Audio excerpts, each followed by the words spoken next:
In 1993, we attended a ceremony honoring survivors of the Bataan Death March in Santa Fe, New Mexico.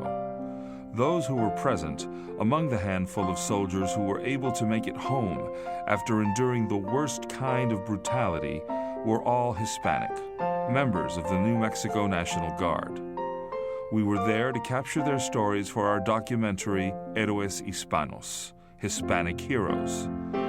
At that point in time, the people associated with that documentary, the producer, director, and writer, were thinking only in terms of producing a 3-hour program that told the stories of brave Hispanics from the very founding of this country in the Revolutionary War, through the Civil War, the 2 World Wars, Korea, and Vietnam.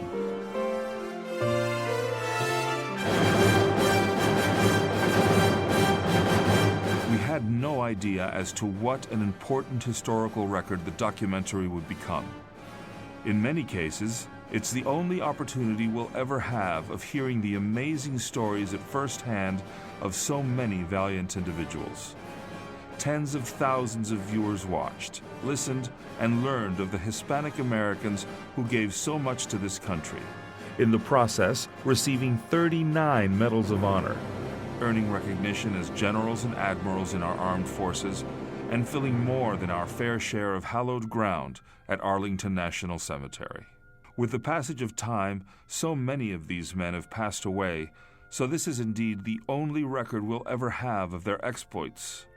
Men like Corregidor survivor Jose Quintero, who, while a prisoner of the Japanese, managed under the most perilous of circumstances to gather bits and pieces of thread and fabric and create an American flag. No lo pensé.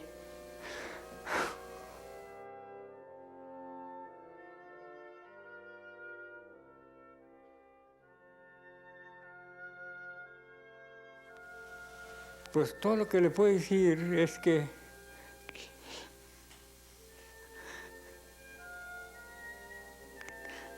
la hice en memoria de los soldados que murieron ahí. Like Medal of Honor recipient Macario Garcia, who came home from World War II to fight other battles against racism and bigotry. No le querían servir comida porque era mexicano. Like the Vara brothers, 6 Mexican-American brothers who all fought in different theaters of World War II, and one of whom, Rudy, was among the first to witness the horrors of the Nazi concentration camps. Somos valientes en el campo de batalla, pero muy cobardes para recordar los acontecimientos. Una señora, un esqueleto, se hincó para besar mis botas, para decirme gracias.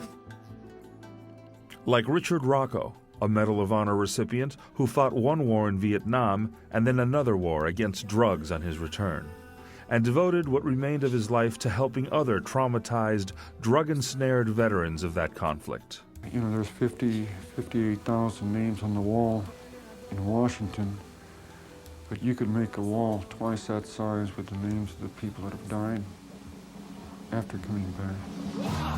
Like Roy Benavides, Medal of Honor recipient, who survived his helicopter being shot down in Vietnam and the ensuing attack by the Viet Cong, and, though riddled with bullets, still somehow managed to save not only his own life, but also the lives of several seriously wounded fellow GIs. Y el doctor me tocó y le escupí en la cara, de manera que eso fue lo que me salvó.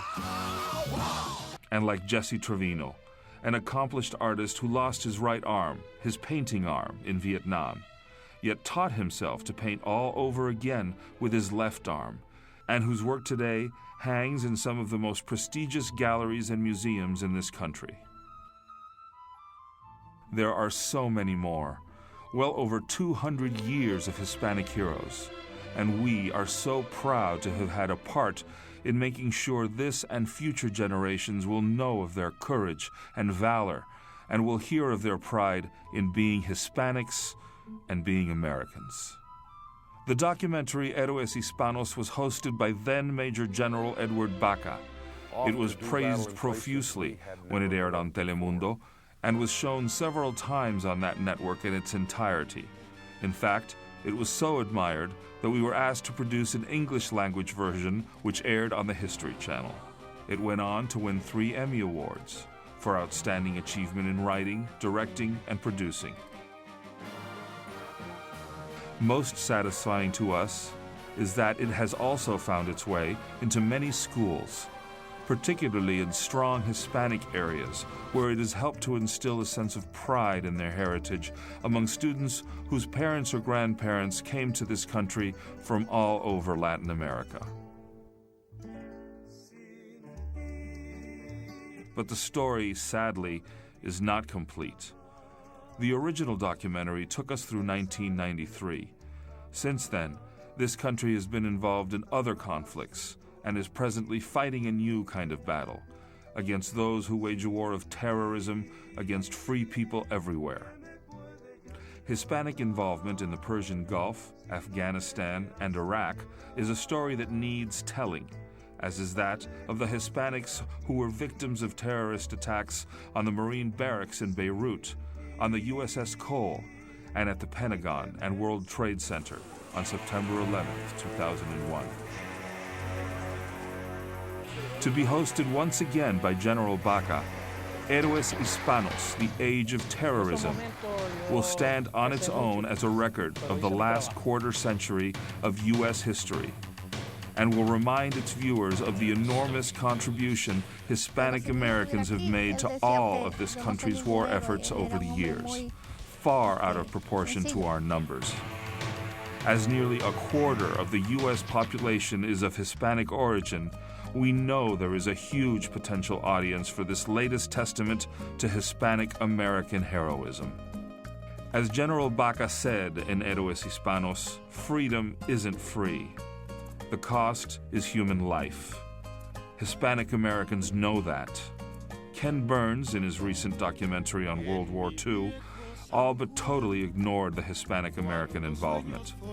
We cannot let this happen again. We've paid a dear price over the years to help keep our country free and secure. Now, the rest of the story must be told. Siempre estamos primero en combate. Es nomás porque tenemos el orgullo de ser americanos, vivir en un país que tenemos tanta libertad. Let's stay at home with full ones. Let them come over and let them find out who we are. Y entonces sí, me armaría hasta los dientes para defender mi patria. Mientras que estemos vivos representamos a Estados Unidos. Pues we're still soldiers, Marines, and sailors.